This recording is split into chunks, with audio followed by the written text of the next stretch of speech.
एक ऐसी मलका जिसे दुनिया की खूबसूरत तरीन औरतों में शुमार किया गया। आखिरी बरसों में वो खामोशी के पर्दे में क्यों गुम हो गई?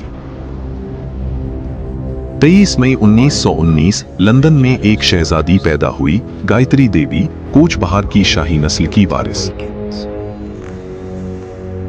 उसके वालिदैन महाराजा जतींद्र नारायण और शहजादी इंदिरा देवी ऐश ओ इशरत की दुनिया के मालिक थे। शांति निकेतन और स्विट्जरलैंड में तालीम पाने वाली गायत्री घड़सवारी और शिकार की माहिर बन गईं। सिर्फ 12 बरस की उम्र में उनकी मुलाकात जयपुर के महाराजा मान सिंह दोहम से हुई, एक रिश्ता जो 6 बरस बाद शादी पर मुंतज हुआ। 1940 में वो जयपुर की तीसरी महारानी बन गईं, मगर शाही पर्दे की रिवायत ने उन्हें पहले ही दिन चुनका दिया। अपनी बेबाकी से उन्होंने पर्दे की दीवार तोड़ी और जल्द ही पूरी दुनिया की नजरें उन पर टिक गईं। वोग मैगजीन ने उन्हें दुनिया की 10 खूबसूरत तरीन खवातीन में शुमार किया, एक रानी जो आलमी शोहरत की अलामत बन गई। रोल्स रॉयस गाड़ियां, निजी तैयारे, बेपनाह दौलत, उनकी जिंदगी शाही शान व शौकत की मुकम्मल तस्वीर थी।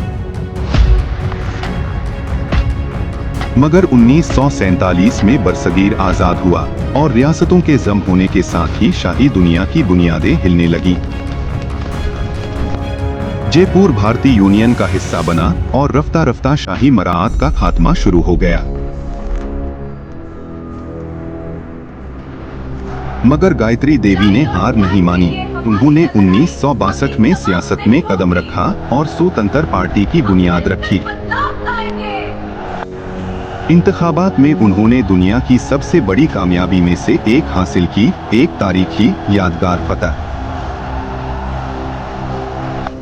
वो रुकने पार्लियामेंट बन गईं, एक ऐसी आवाज जो बेखौफ, आजाद और हुकूमत के लिए नाकाबिले नजरअंदाज थी। उनकी बढ़ती मकबूलियत ने वजीर आजम इंदिरा गांधी को नाखुश कर दिया। एक खामोश मगर खतरनाक रकाबत जन्म लेने लगी।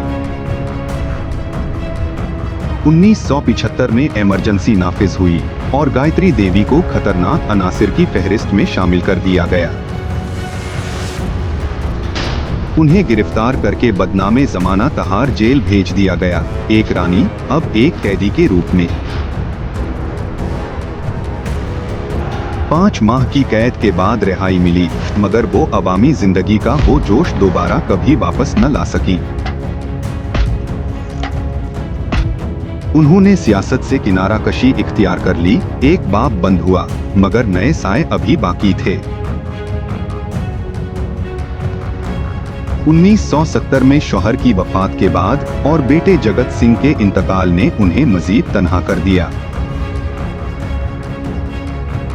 उनके आखिरी बरसों में जायदाद और विरासत पर खानदानी तनाज़ात ने एक नया तूफान खड़ा कर दिया। सोतीले बेटों और पोते पोतियों के दरमियान करोड़ों की जायदाद पर कानूनी जंग छिड़ गई।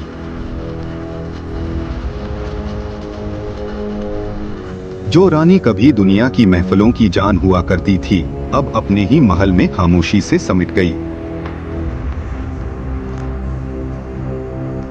वो कभी कभार लंदन जाती, मगर अवामी नजरों से दूर, एक साया जो कभी रोशनी का मरकज था।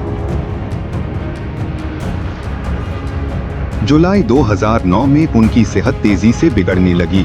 फेफड़ों के इन्फेक्शन ने जिस्म को जकड़ लिया। 29 जुलाई 2009 को 90 बरस की उम्र में गायत्री देवी इस दुनिया से रुखसत हो गईं। उनकी आखिरी ख्वाहिश थी कि वो अपने जयपुर में दफन हों, एक ख्वाहिश जो पूरी हुई, मगर सुकून न आया। बरसों बाद भी उनकी आखिरी आरामगाह पर कोई यादगार तामीर न हो सकी, एक मलका तारीख के हाशिए पर। उनकी वफात के बाद भी विरासत की जंग बरसों जारी रही, जब तक पोते पोती को कानूनी फतह न मिली।